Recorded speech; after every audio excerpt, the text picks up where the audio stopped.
And I think of it now instead of the way I did then, which was, okay, it's over, it's done, it's never going to happen.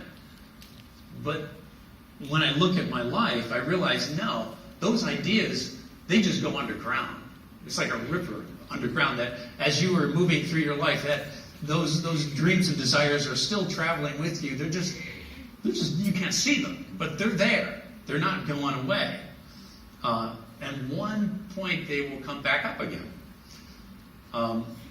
We had this multiplane camera there at the studio, and on the Fox and the Hound, we could have one multiplane shot, where in Bambi you had so many wonderful multiplane shots where the camera was moving through the forest, but now we got one. I was like, that's just not fair. Well, one day John Lasseter and I went across the street. They were working on Tron in the theater there, and we saw these light cycles moving in Z space, and they were all like multiplane shots. And we came back to my office and was like, all right, we've got to figure out how we're going to do this together. So we started working on this little animation test from where the wild things are, where we would animate the characters by hand and do the computer animation of the walls and all of that. And that was out in New York. That studio became Blue Sky that was doing this. Chris Wedge was working with us at that point.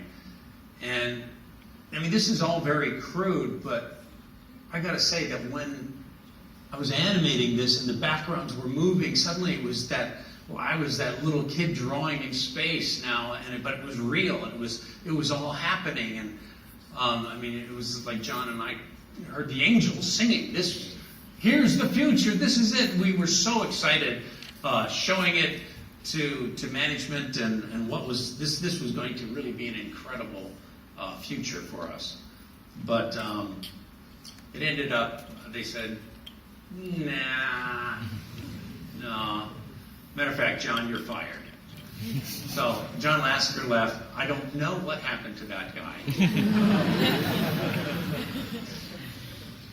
And I went on to animate, continued to animate, and that river went underground.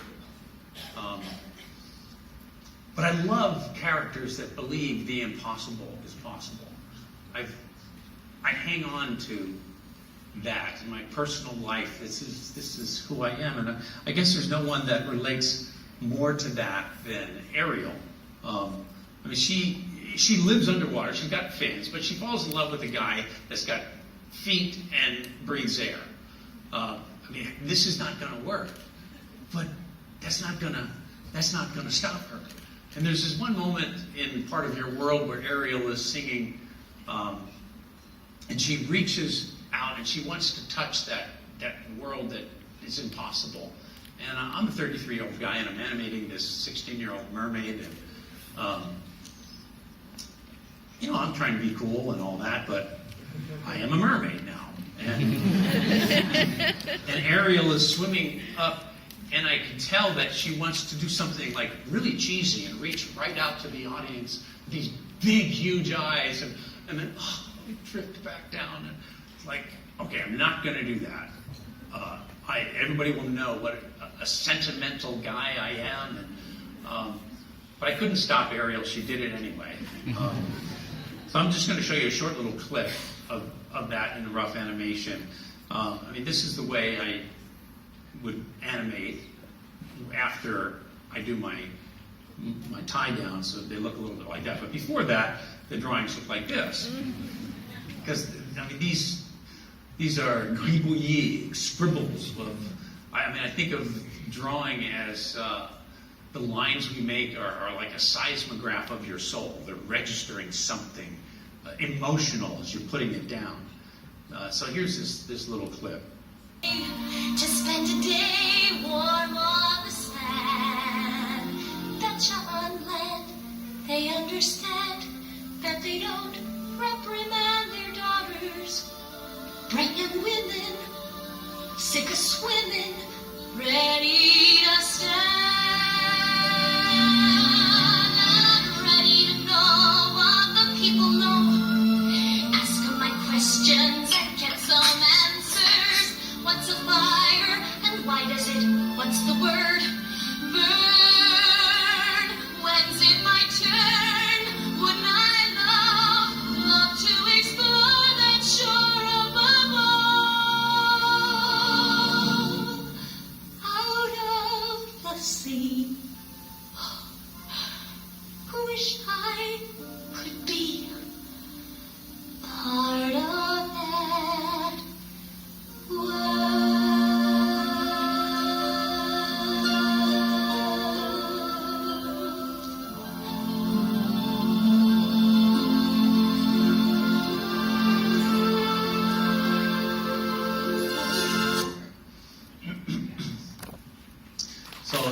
VHS tape.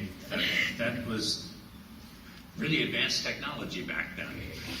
And years later, I was speaking at Cal Arts, and one of the students came up to me and said, Mr. Keane, I got to talk to you. I said, yeah, what is it?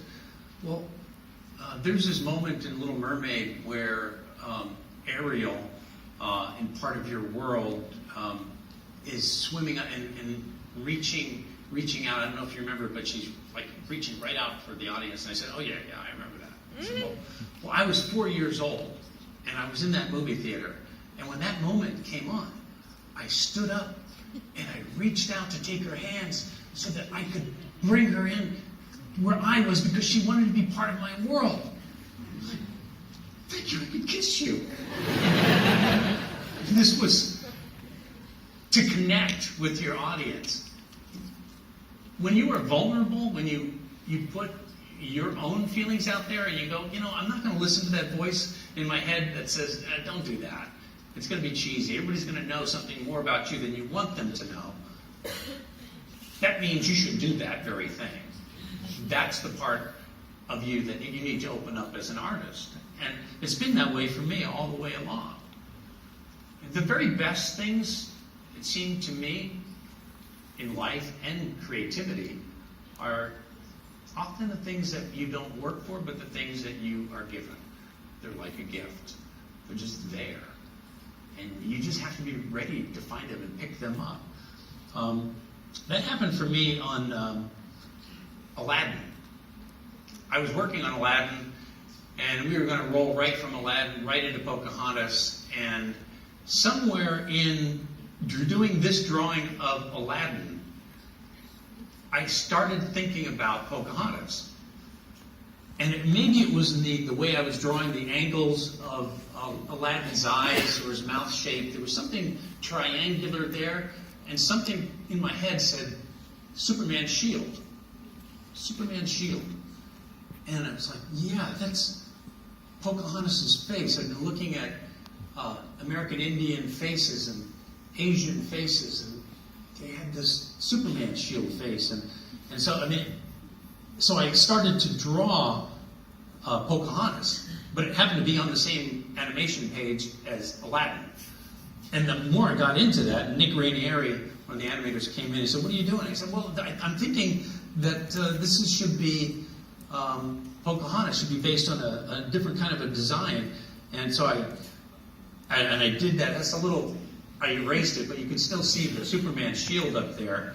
And Nick said, oh, so that's really cool. Okay, it's approved. And he wrote Nick on there. And also you can see JK for Jeffrey Katzenberg, that was going to be approved for the future.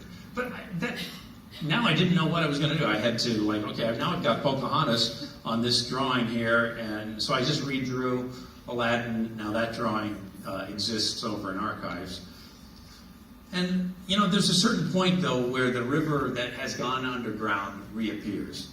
And that happened for me on Tarzan, with that CG animation coming back up, and suddenly now I could be animating in this space again. And there I was living the same experience as John and I on doing Where the Wild Things Are. This is the first test of animating Tarzan using deep canvas.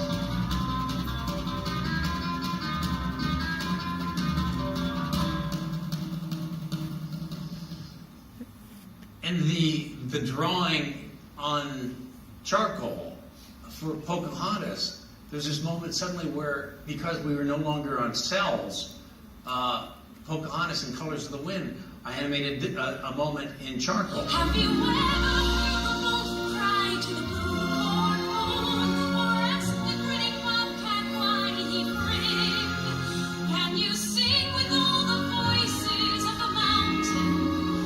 Can you paint with all the colors of the wind? Can you paint with all the colors of the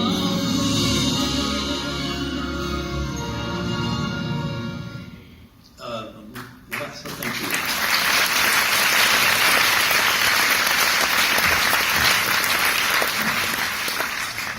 week I was at Disney Archives, or 2 weeks ago, and there's going to be a show in San Francisco at the Disney Museum of my animation, and so I was selecting some animation, and they had all those charcoal drawings nicely preserved, and there was like all kinds of these wonderful memories that were coming back as I was looking through these drawings. And I remembered when they came into my office to take the drawings that from Tangled to the archives, and so I was giving them to them, and I've got my regular grubby blackened hands, graphite, and I'm taking those drawings and giving them, and they've got white gloves, and they're taking them, and I saw one of the drawings, it was like, oh, it just needed to be finished. I said, whoa, let me take it back. No, you need your gloves now. It's like, what? What do you mean? Well, now it's with archives. It's like the drawing died and went to heaven. He can't be with you anymore. But I'm really thankful that there are people that care about the artwork, the original drawings like that. On Rapunzel, Ollie Johnston, I talked to Ollie about this and this movie, and he wrote this little note up there in his shaky hand because he couldn't really write or draw anymore. And he said, Glenn, I hope you get to make this film. And I kept that on my desk while we were working on that movie. I mean, it took 16 years from when I started it, when I was working on Tarzan, to where it actually got done. Part of the challenge on that, Michael Eisner was saying, well, I want you to do it in CG. I said, well, Michael, do you like all the drawings I'm doing? I love them. Said, well, you can't do that in CG. Well, there's got to be a way you can take what you love in drawing and put it into CG. And it was such a naive thing to say, but something pure about that. So I said, oh, okay, let's do it.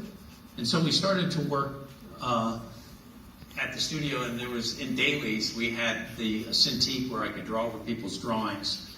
And my friend John Kars was sitting next to me because he was supervising animation along with me, and apparently he was filming me. I didn't know. Right? I make a lot of stupid faces when I draw.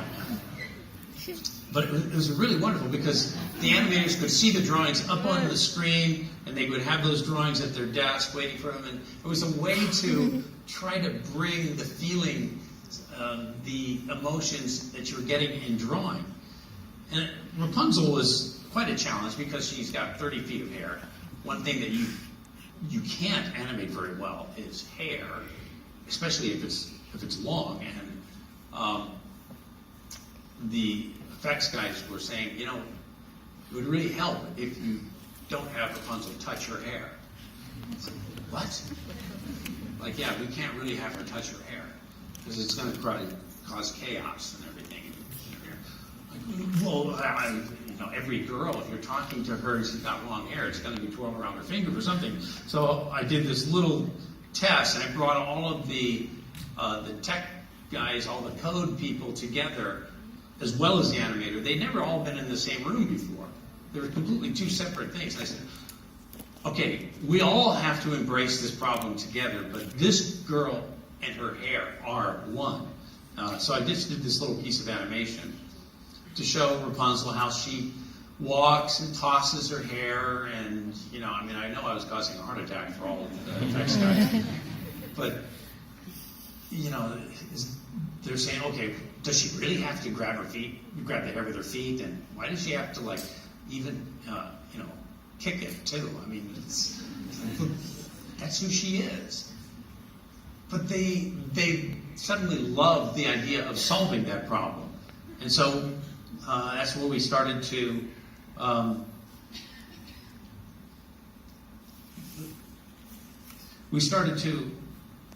solve the problems. So, what do you want? So this is Tony Smead's animation. What? That's in the film. And Listen, the only thing I want to do with your hair is to get out of it. Literally. Wait, you don't want my hair? Why on earth would I want your hair? Look, I was being chased, I saw a tower, I climbed it. End of story. Now, it was just like a year before that we were still struggling, trying to figure out how to animate that hair, and it was getting that result. But eventually you solve those problems and you go through it. And I've been doing that for about 38 years at Disney, continuing. But it got to this point where I felt like there was something new, and I didn't quite know what it was. Something calling to me. I felt like, okay, I talked to my wife about maybe I don't know, maybe I should leave Disney. She said, well, what would you do? Where would you go? I don't know, like Google? Google? What? They don't do animation. I know. I think that's why. I think I want to be places where they don't do animation. Well, because you don't want to animate? No, I do want to animate. But a company like that touches so many people, and they could be about animation as well, with something to give. And, oh, okay, well, we'll see what happens with that. But I remembered Ollie Johnston had said early on, Glenn, someday you're going to do greater things than us. I thought, for years and years and years. I mean, he said that when I was like 25. And I thought, why did he say that? I wish he'd never said that. I mean, how are you going to do greater than Pinocchio? I mean, that's pretty much, that's it. I mean, that's perfection there. And I'm never going to do that. And I realized after having left Disney that he wasn't talking about greater in quality, but greater in application. Take animation, take the principles that we've learned and apply it in new ways that you never even imagined. I mean, I think that's, he didn't even know it, but that's what he was really saying. And after I left Disney, first thing that happened is Google called.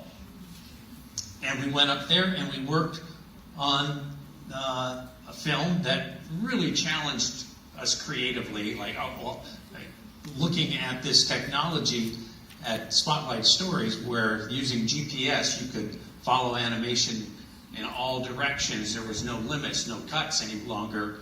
I thought of these Picassos saying, I'm always doing that which I cannot do in order that I may learn how to do it. And this was a place where we could really do that. Jenny, why don't you come on up here? I'm going to show Duet with the camera, with the phone and the camera focused on it, so we can actually see how it played out. And we worked together as a team. This is Rashid and his gang at Google, and it was a sharing of information. I would teach them figure drawing at night, and then they tried to teach me algorithms. They weren't very successful with that.